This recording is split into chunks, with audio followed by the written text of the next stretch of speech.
I'm D.A.Pennebaker, the filmmaker, and many years ago I made a film on a recording session for Steve Sondheim's musical company. People always ask me about this film because that show has become a kind of classic Broadway musical. I went to see Company when it opened, and I thought it might be a hard thing to do. There didn't seem to be any story to it that I could get my hands on, and I couldn't see what else to do besides just film people singing. The cast recording is always held on the first Sunday after the opening. It's kind of a tradition. It took place in a big studio that used to be a church. I wasn't sure how to light that hall. People were moving around all over the place. It was sort of like trying to light a basketball game. But basketball games are really very well lit, and they're lit from overhead. So I went and got some 16-hour photo floods and prayed the session wouldn't last more than 16 hours.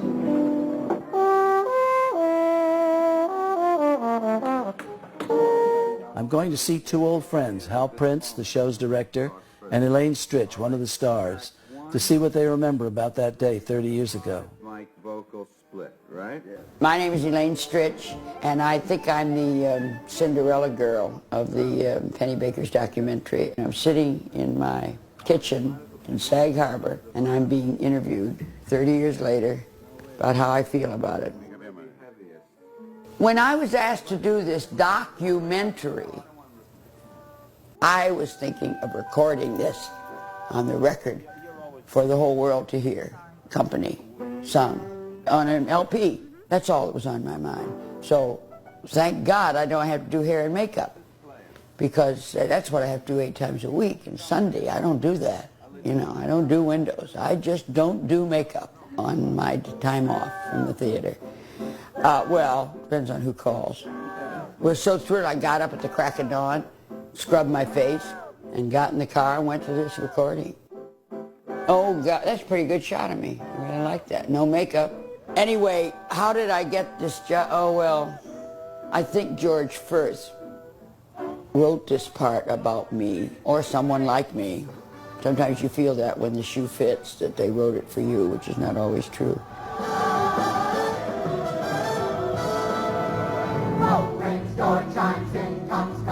The phone rang. I was living in a motel up in Hyannis and doing Maine every night, and it was Hal Prince. Elaine Stritch's role was written for her to play. It has her speech habits, her rhythms. She's a consummate artist, that girl. Her interpretations of songs are definitive.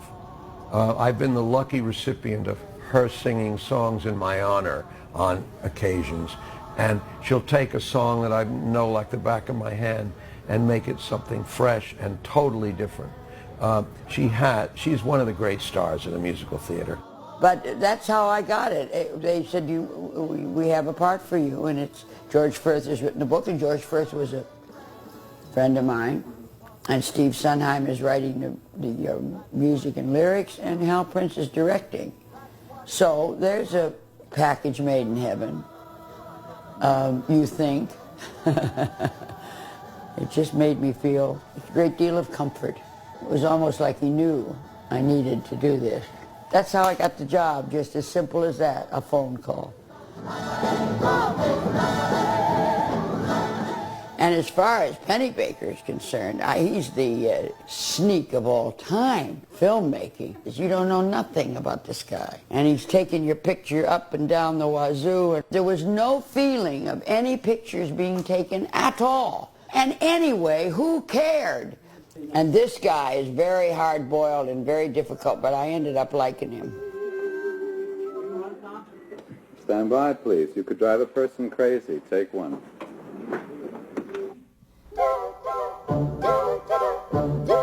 When you decided to do this, from the beginning, you wanted to direct it too, right? It was my idea to make a musical of it.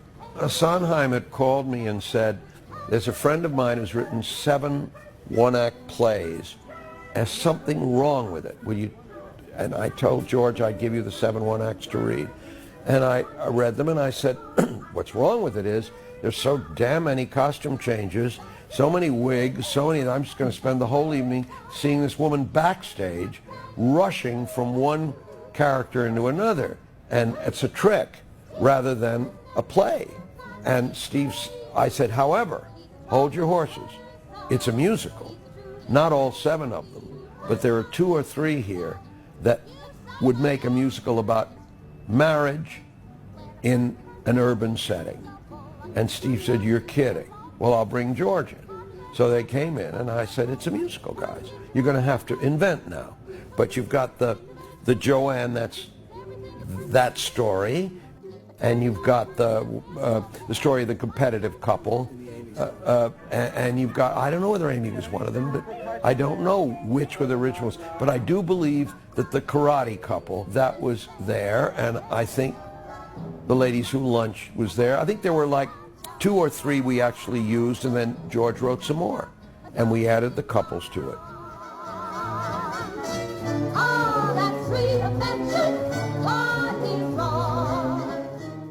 Steve Sondheim's music is so literary and so deep in his lyrics.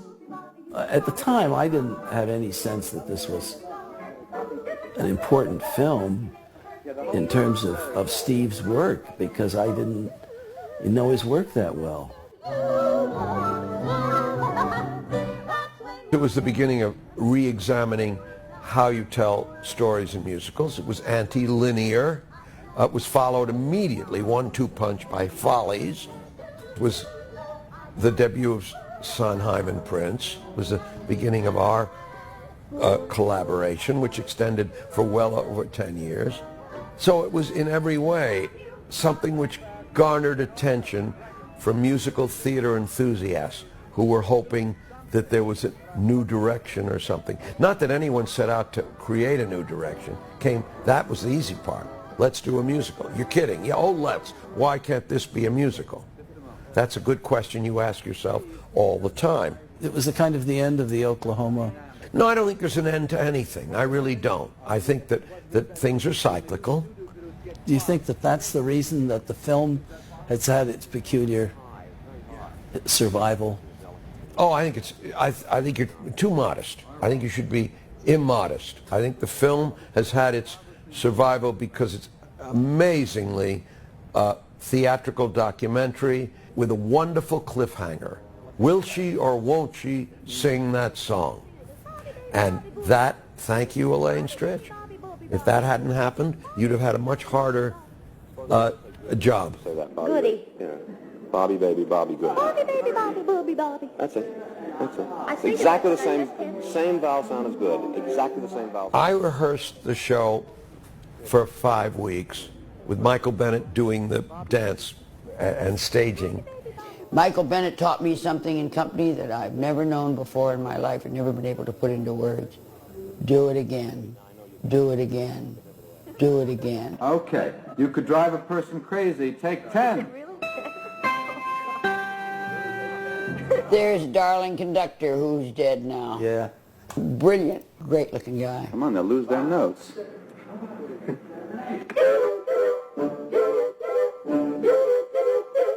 You can drive a person crazy. The quality's nice.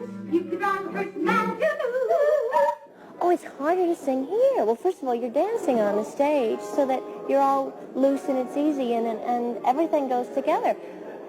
And you try to be perfect on the stage, but it's different. The moment passes by. But this is the definitive. It's the end-all and the be-all of this song. And God, that could drive a person crazy. The actors were serious actors. Not that the musical comedy performers are not serious, but they very often approach it from their strength, which is singing and dancing. These were people whose strength, God help us, was not dancing, with the exception of Donna McKechnie. And yet Michael made capital of seeing a lot of people dance and sing as they would in your country club musical that bores the crap out of you, but nevertheless makes for an evening. I really deal with them as the serious actors they are, and we approached everything very seriously. Because George wrote very dimensional characters, and Steve doesn't write a trivial word unless he chooses to. And put it all together, and the first preview in Boston, it was a very serious musical. So I thought, oh my God, what happened to the laughs and the fun? And the next day we met in the theater, and I said, now look guys, you got everything in place, you know who you are, and you played it with great honesty and integrity. Now, think of it as an upside down cake. I have nothing else to say. Just take it now and turn the cake upside down and have a good time, because you know who you are. Now go out there and have a good time. And the second performance was terrific. Well, I've always felt slightly resentful of the fact that nobody took me seriously as a composer or only thought of me as a lyric writer. But really, it's a matter of circumstance. I agreed to do lyrics in West Side Story because it was my first chance to do something professional in the theater. Actually, my second, but the first one hadn't panned out. And then I was supposed to do the score of Gypsy, because then I swore I was never going to be just a lyric writer again. And since I've been trained as a musician, that's all I really care about. And lyric writing I sort of fell into. And I was supposed to do the music and the lyrics for Gypsy. And Ethel Merman had just done a show called Happy Hunting, which wasn't a success. And she was afraid to take a chance on an unknown composer. And she said she really wanted an experienced composer. And her choice was Julie Stein. And by that time, I felt obligated to the project. Also, I liked it. And I thought it'd be fine to work with Julie and all that. But all the time I was working, again, I was frustrated. You know. Remember, this was our first show together. Steve had and I had no reputation as a team and not much reputation. When you open, you don't have any ticket sales. And then you get good reviews, and I think we probably got pretty good reviews, and then the word spreads and people have to come.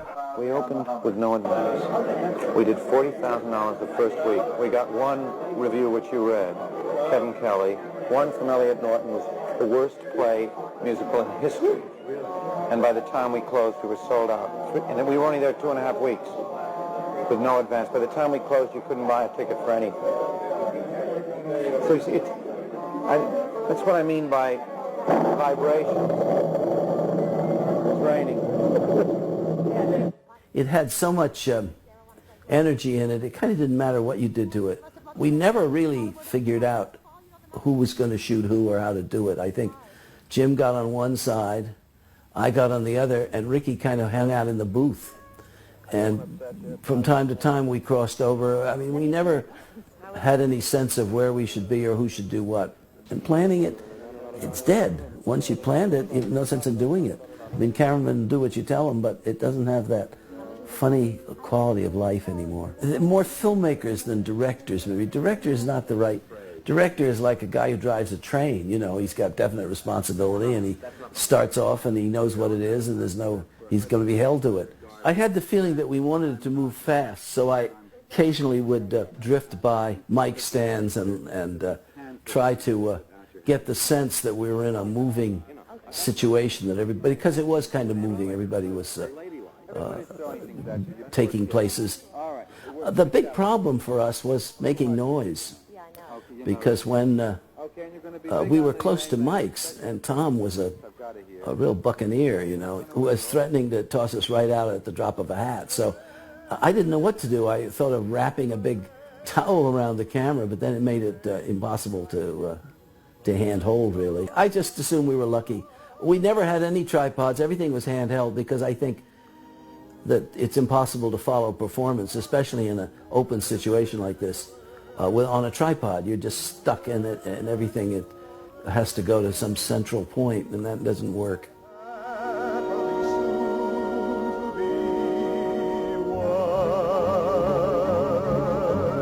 Pardon me, is everybody here? Because if everybody's here, I want to thank you all for coming to the wedding. I'd appreciate you going even more. I mean, you must have lots of better things to do, and not a word of it to Paul. Remember, Paul, you know the man I'm going to marry, but I'm not, because I wouldn't ruin anyone as wonderful as he is. Thank you all for the gifts and the flowers. Thank you all. Now it's back to the shows. Don't tell Paul that I'm not getting married today.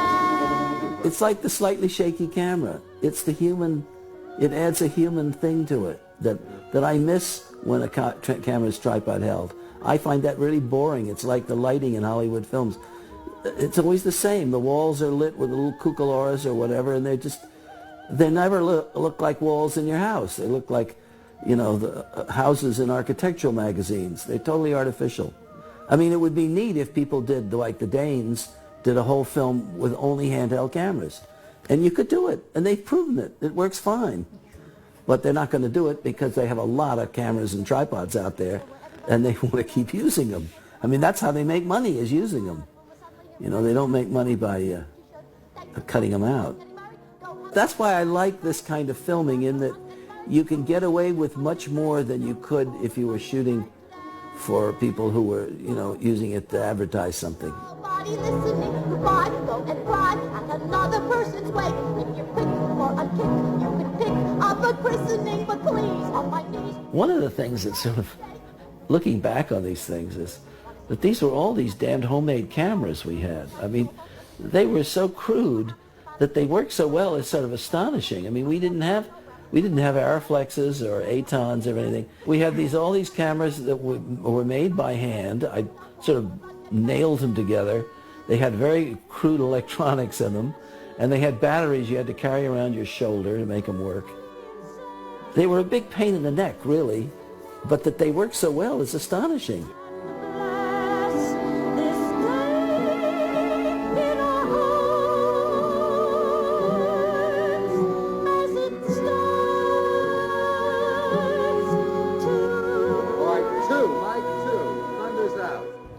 It was a musical. It's a very, very difficult and creative job Steve did, because George writes so compactly. Steve did not want to interrupt the rhythm of his plays, so he said, I'm going to have to write songs that observe the plays and illustrate what other characters think of what they're seeing, that are somewhat outside of the plays, and then I'll unite all these people in chorus numbers. I can do all of that, but the hard part is I don't think I want to interrupt within the plays themselves, and he never did. And then a whole score evolved from this very unusual technique, and it's one of the great scores. That's why your documentary is of, I think, a very select experience that we all shared.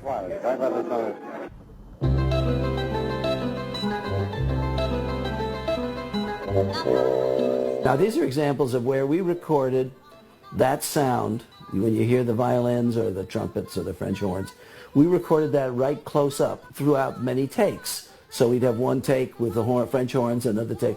And they were not going to ever be exactly the same, but they were pretty close. These guys are really good musicians, so you can almost interchange one with the other. Yeah. And they often do when they make the recordings. I wanted to have it so that those takes were individual, and you heard the whole song, but you heard close up a particular section, because this was like another 100 people, right? And these were all another 100 people. I like the idea of the orchestra being like the performers.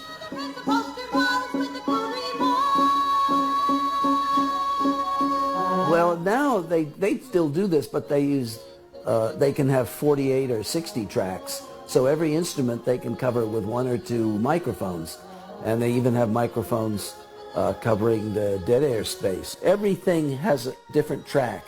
So when you put the thing together, when you finally go to mix it, you can make every instrument as loud or soft as you want. So in effect, you can replay all the instruments. It's a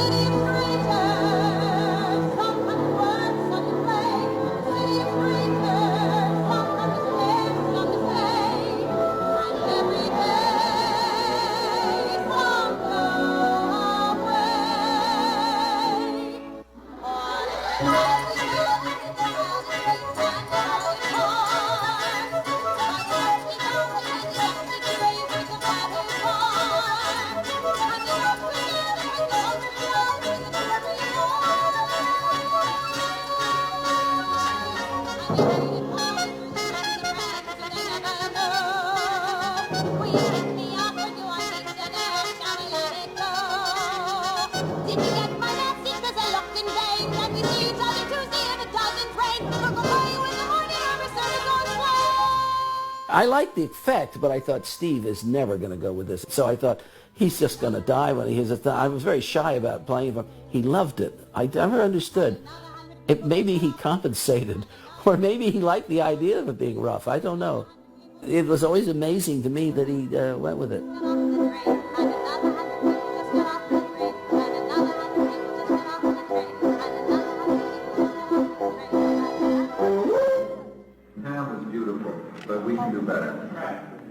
these creators that I worked with in company let everybody express themselves. They were disciplinarians.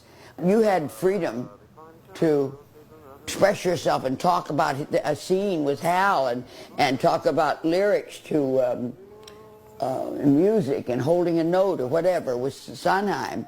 And your dance movements with, you know, they gave you, they let you out on a long leash. But once you set it, came this discipline of repetition, and long hours of rehearsal, as much as equity would allow. And, you know, they were so involved in this show that when there was a coffee break, everybody looked sad. Could I have one of those now? Hurry. No, it was a more general question than that. It was, what should George Firth do? I wanted you to read them because I thought, Well, it seems to me... know what a good writer he was. And then, but I certainly didn't expect that you would have any interest. I thought what you were doing was sending me a lot of terrific material, which I, by the way, thought it was. I mean, terrific. All of it. Terrific. And saying, why, what do you think they're doing wrong? Steve sent them to Hal. I don't know. For advice. And For advice. Which I didn't. Everybody, I think, in retrospect, that I worked with on company, directorially, were perfectionists. Every single one of them. Hal Prince, Jesus Christ. Steve Sondheim, I don't even want to go there. I said, let's do this. Yeah. What do you think about doing this musical? And he said, I'll do it. Looking at the schedule, and I think you should know, hi Elaine, that I think we're going to finish roughly at 4 in the morning. Everybody smile.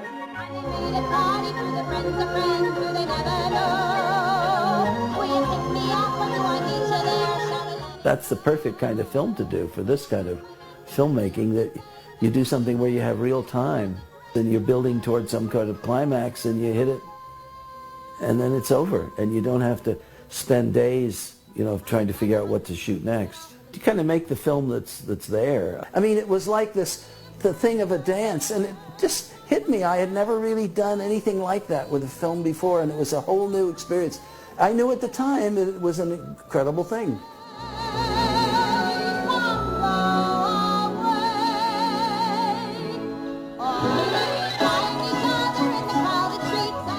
I believe largely in typecasting. You know, casting people from the place they come from. The effect of having people in that show playing so close to who they really were.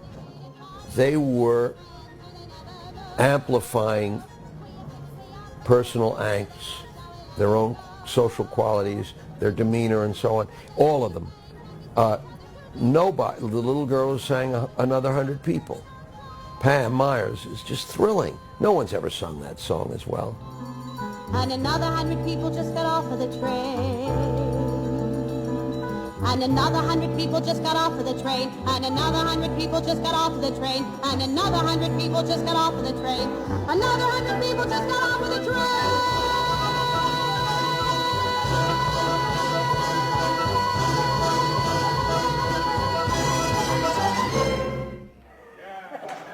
That is really very beautiful. I want you to hear it. Come on in, please. You want it after the okay? Because she's got to have an actual cue for it. He says okay, and she goes, hi. Or, Yes. George Firth had more instrumental casting on that show than any show I've ever done before or since, because he's an actor and because he knew so many of these people and consciously or unconsciously wrote the roles for specific people. The karate cries, sometimes the squeal. It was interesting for me because I decided to make this recording session, the show, because in it you have this wonderful music. The people, all of the people in it, are kind of what it's about. So when they say another 100 people or we're this or we're that, you kind of identified with the performer. And I thought that that kind of told its own story under the aegis of being a recording session. Darling, just come at me. Okay.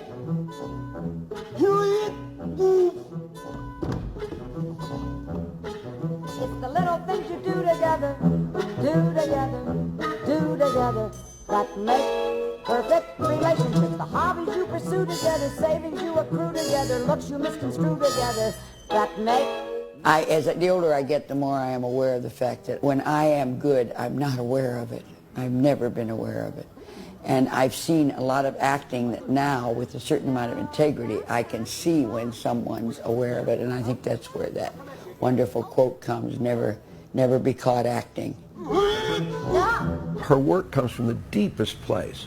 She manages to hide it and make it look like she's improvising. There isn't an improvisational bone in her body. I've worked with her a lot. Everything is, she really torments herself, but it's worth the trouble. Perfect relationships.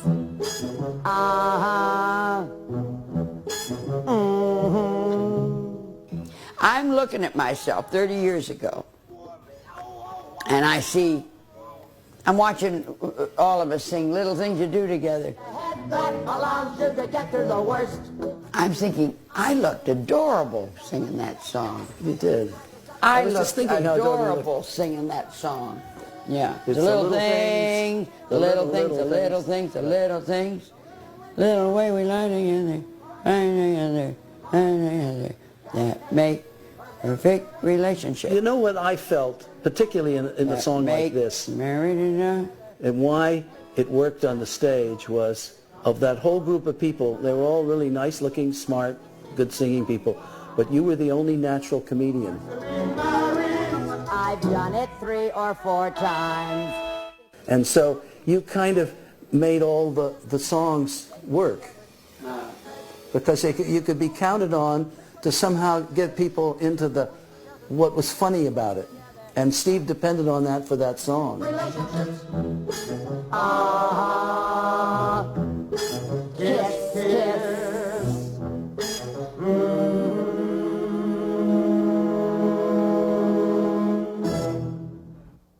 Okay, that's good. I want to do it once more. There came a point where I didn't write it anymore.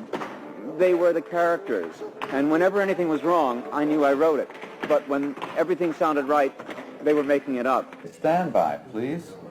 Being Alive, take 1. How about the guy who played Bobby? Bobby was a movie star. Yeah. Dean Jones. He had a movie career that was going very well, doing movies, a lot of movies. He had a marriage which I did not realize at the time was in trouble, and he was living in New York, and New York spooked him. That's the explosion. That's the flower bursting. That's where you can take rhythmic liberties. That's what you're doing. Fine. So we got the show fixed in Boston, came to New York, and I saw a man really facing some kind of emotional breakdown and really getting more and more angry at everybody. So I went into his dressing room and I said, Dean, you can't stand being in New York City, facing a show that might keep you here for a year. And he said, oh, you're so right. Someone to sit in your chair. I love Dean. He was unprepared to put up with this theater group, these people that were steeped in the theater. Nothing surprised them. They went to the depths of despair, to the heights of joy. All the qualities and he had all these things. He was really outnumbered by theater-wise, highly emotional, highly volatile people. Look for, you know. You're not a kid anymore, Robbie. I don't think you'll ever be a kid again, you know. So I said, if I told you that I will replace you very quickly, will you give me the opening night that we deserve and that you are capable of giving? Because no one will ever be better than he was in that role. It's a very difficult role. You're talking about a whole evening with a man who's cut off because this whole thing of interpersonal relationships freaks him. So he's a recipient. He's introverted. Things are being done to him and around him. To make that the central character in a play is very difficult. Someone to force you to care. Someone to make you come through. Who'll always be there, as frightened as you of being alive. Being alive. Being alive. he looked at me and said, "You really mean this, don't you? You'll let me go home?" And I said, "Yes," very quickly. "But you've got to play the opening night." Want something. Want something.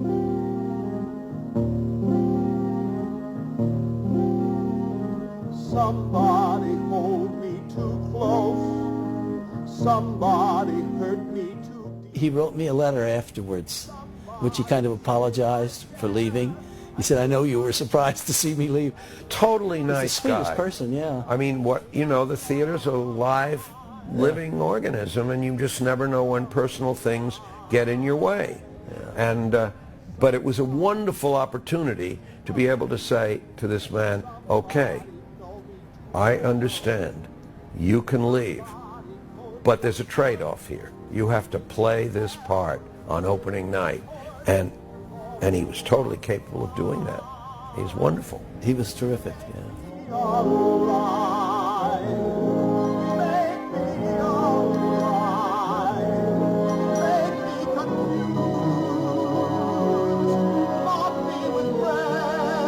I then talked to Larry Kurt, Yeah, that's right. who I had talked into being the cover for the role. And I said, "Larry, you're going to inherit this." So Larry just sat tight, and 2 weeks later, Larry was playing in this hit musical on Broadway in the leading role, and we kept our promise. Dean Jones went home. Somebody crown me with love. Somebody push me to care. Somebody make me come through. I'll always... He's and a hell of a voice. Fantastic singer, wasn't he? Hell of a voice. And we have remained very good friends, I am happy to say. Well, that's nice. Yeah. I've had a few letters from him over the years. Oh, he's dear. He said, "I never thought I'd go back to Los Angeles thinking what a nice, quiet little town it was." Yeah, exactly.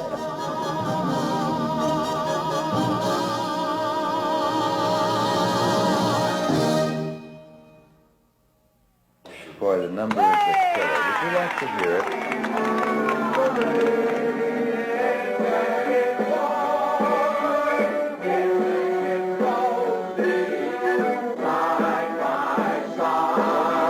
I know one thing. I thought that it needed to be, and I think it's true of so many theatrical events, works, that mystery is a good component.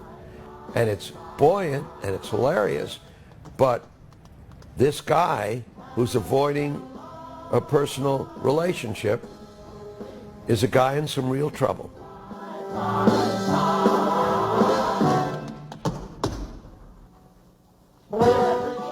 I am awfully good and awfully relaxed, and I never thought of this before, with a lot of company because I'm doing it with other people. I have a quality about myself that I like, and it gives me such joy to be able to say that, because I have a lot of qualities that I really don't like at all, but I'm looking to get rid of them. But the quality that I like is that I love actors, and I'm very unselfish on the stage. If somebody's doing their number, I'm with them.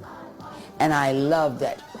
I was a little nervous about the lights because we were already getting near the 16-hour mark. One or two of them had already popped. If they went, it would start getting very dark. And I didn't see how to put up new lights with all those musicians around all over the place, so I prayed. Saying I can't spit this time of the morning. We figured it'd be all day and into the night, but nobody knew quite how long.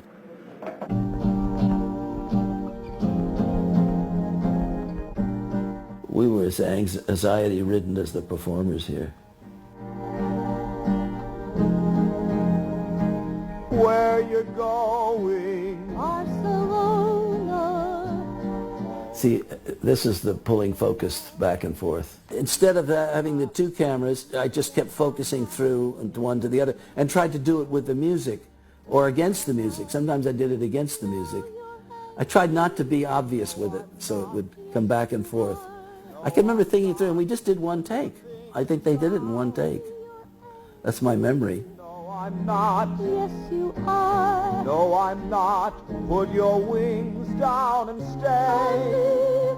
Why stay? I have to Fly, I know, to Barcelona. This is a song about an airline stewardess who was having a one-night stand with the hero Bobby and is considering skipping her flight to Barcelona in order to stick around. It turned out later that they were trying to sell the thing to various other advertisers. One of our prospective sponsors was an airline, Eastern I think, who didn't like the idea of the hostess's attitude and asked that we have it changed. I think they felt that we were being a little lighthearted about the airline business, which should have been accorded a more formal viewpoint.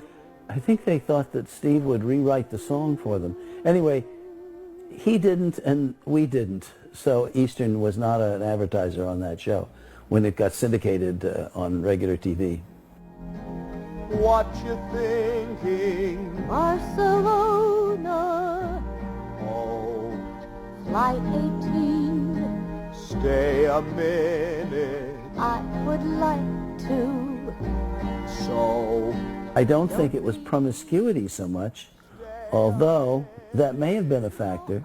My memory was that the problem was that they didn't like that she was not going to go on the flight. You know, you might find yourself on a plane to Spain without a stewardess. And Madrid, bon voyage. Good night. You're angry. I've got to Right. report to. Go. That's not to say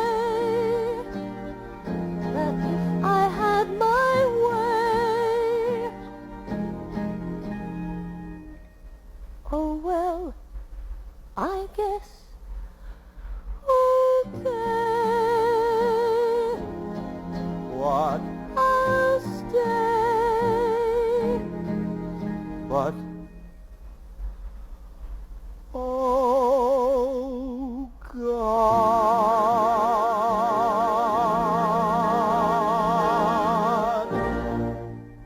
Great. Sensational. Wrap it up. Bye. See ya. Well, everybody's leaving. Elaine is about to do her piece with her little doggy. I wanted to go last so I wouldn't have anybody sitting around saying, when is she going to get this? Because I knew I was going to have a little trouble. Not as much as I had. But I did not want, and I wanted to be alone with the people who wrote this song and conducted it and all that. I wanted to be alone with them. Because I didn't want the other performers judging me, and I was scared. Take it when you get right back on the note. I don't, baby. Spend your whole life saying, I'll go with you, and you rule the whole... I'm making jokes with Hal before I start to try to relax myself. God, these curtains have never worked. Since we've had this apartment. Doing a few, almost musical push-ups. I don't know what the hell I was doing. But then I start. And therein lies a tale. I'd like to propose a toast. I just couldn't get it right. It was what every good performer, every really great performer knows, that when you're scared, you push.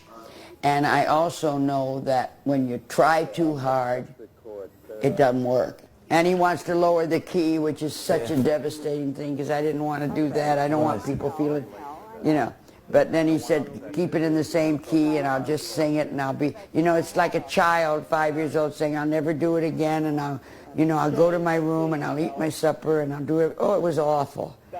Anyway, you can see Steve is slightly out of sorts here, but the whole thing has annoyed him a little bit.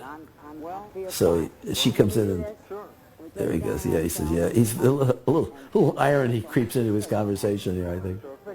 He's very funny. And then do it up ahead. Sure, absolutely. I want to relax you into it. I don't mind. I love it in this key, but your voice is tired. Therefore, I want to be sure that we get, this is the permanent recording. Therefore, it's important. I understand.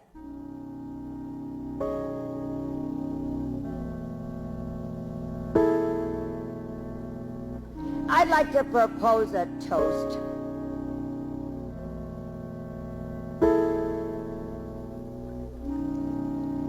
Here's to the ladies who lunch. Everybody laugh. The way you sang it, it was as like the whole 4 or 5 years that I'd known you was all put into just a couple of minutes. And bang, and and there was no way, I just had to I was inside the camera watching it come into the camera. Yeah, that's terrific. It was just overwhelming. That's terrific. See, if I'd known that on that day, get out of here. No, it's good You that know. we don't, these things come the first time. Absolutely. That they surprise us. The surprise is part of what makes it work for me. Claiming they're fat and looking grim. And when Elaine is singing out there, it's tearing out my heart because this is the Elaine Stritch that I know personally. Yeah, right. And what I don't know is what's going on in the control room because Ricky's in there shooting. Yeah. So I don't realize that everybody's saying, oh my God, she's wrecking the thing. Well, what we know, what was really going on in the control room was we had a big tub of wine. Was that it? And no one ever told you. I No, don't think nobody I'm told going me to that. tell you I wasn't that allowed to now, get but into we that were all, now. everybody was, she was drinking. Yeah. So okay. by 2 o'clock in the morning, she was hardly in a position to create anything. Gas. Rushing to their classes in up. I did have maybe 3 or 4 glasses of champagne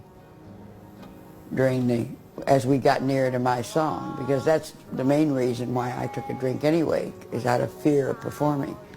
And I never want to insinuate in the slightest that drinking had anything to do with my problem at the recording of this, because it didn't. But I can tell you today, if I did a recording with a difficult song like that, I wouldn't have even thought of having a glass of champagne. Here's to the girls who play wife. Aren't they too much? Keeping house but clutching a copy of life just to keep in touch. The ones who follow. Now watch. I'll come in. You sort of, it's like you invite me to come in, and then this thing happens and you push the camera back away. It's such an amazing thing. I could feel it almost physically. Pushing. Now see, I'm ducking around the mics and I'm Yeah. suddenly getting scared shitless that I'm going to hit a mic and that's going to be it.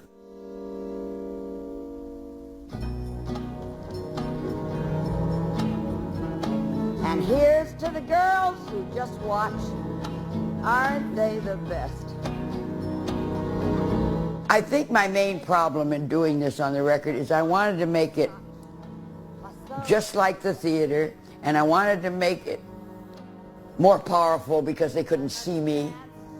This bad noodling, you see? Another brilliant singer. Another reason not to move. And what Stephen wanted me to do is just sing it, because he knew if I just sang it that my quality would come through. He had more confidence in me than I did. But what I wanted to do is maybe make it better and have it come through that record like they could see the black and white striped dress I had on. You know, they could feel my emotion. Come on, Elaine, you know. See, this is the end. Dies. Everybody dies. Yeah, see, and look at the way I'm just coming on. I can remember this so vividly. See, she's on top I of thought that. you were going to cry. Yeah, of I was course. crying myself. Yeah, but you shouldn't see this. I know all these things. Look at all Al has that. told me over and over. The character, Joanne, with enormous strength, with an enormous ability, though she drinks too much, though she has a desperately unhappy marriage, though she has all these jewels and fine clothes but no life, and self-contempt, and contempt for the other ladies who lunch, she has strength. And if you had used the rehearsal versions, none of that strength would have been displayed. On the record, and this just doesn't have the tension that it ought to have. It's just flaccid. It's just flaccid. I couldn't believe I was hearing him. I couldn't believe it.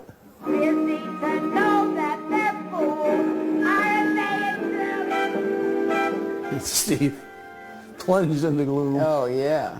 Just terrifying. And I'll never forget what Tom Shepard said out loud in that booth that hurt my feelings more than anything. Okay, once more from the top. Sung, please. What? Sung. Do it again, Elaine, and this time just sing it. Right. And now I know what, but like I didn't know how to sing. I didn't know how to do, oh God, it's just sad, sad, sad. I think if I, what is it, stink or something? Or is it just awful? You're talking it too much. You're not singing it. All right, well, tell me, though. Now I know what this business about, like, taking my hat off finally and running my hands through my hair. I was so nervous. Let's do it up the key, and I would just sing the song. I'm trying to get to it. I understand. Okay? Please, All right.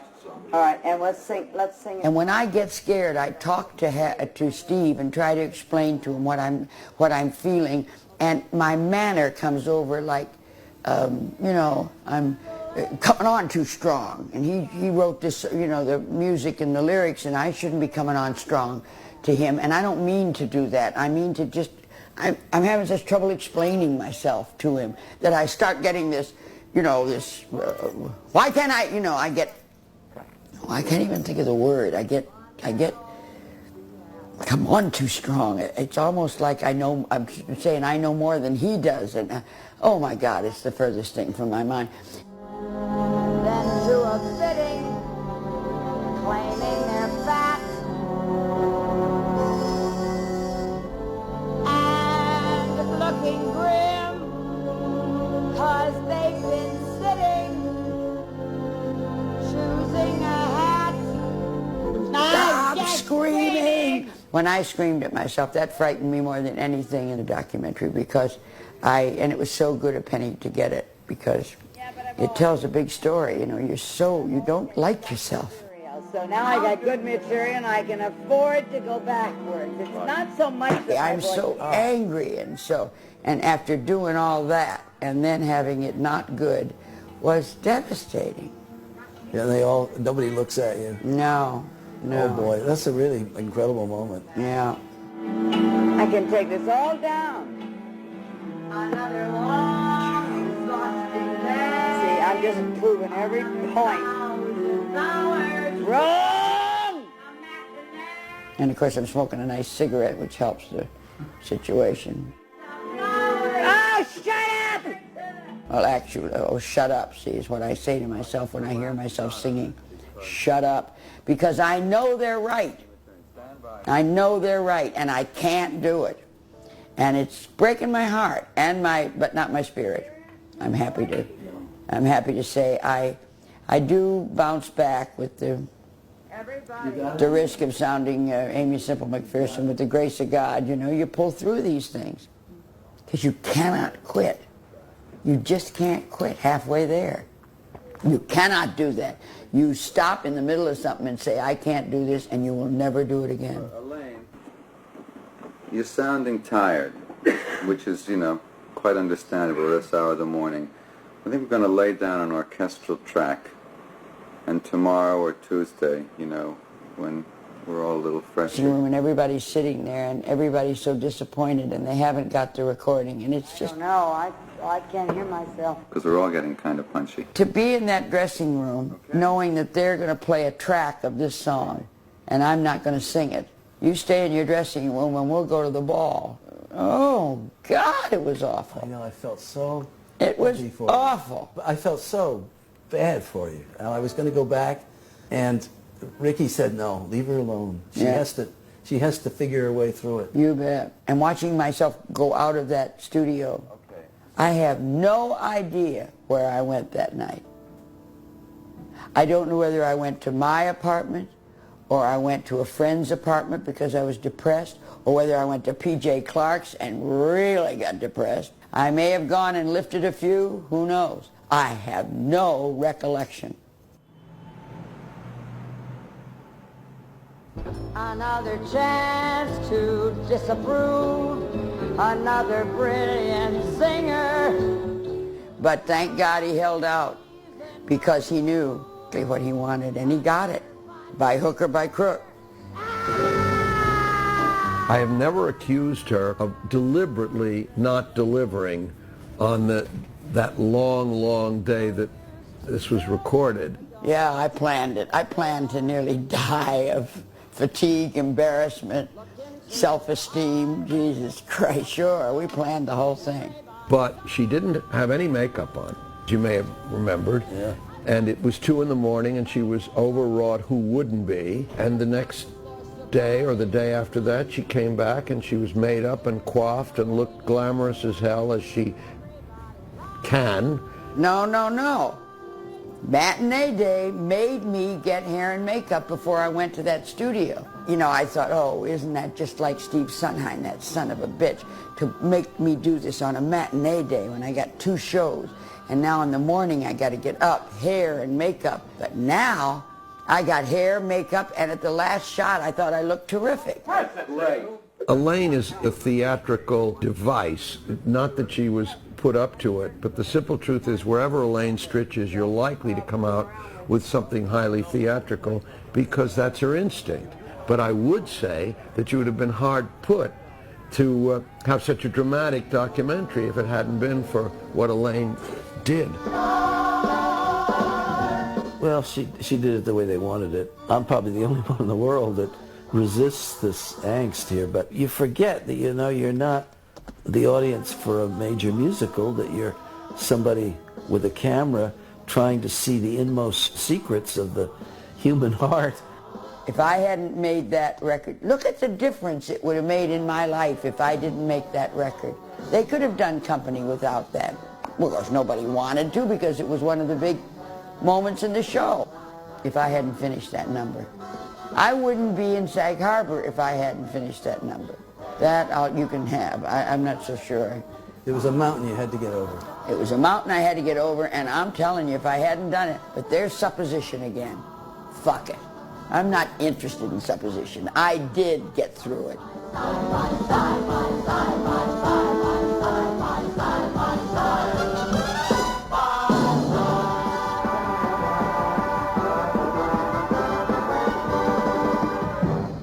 Great. Sensational. Wrap it up.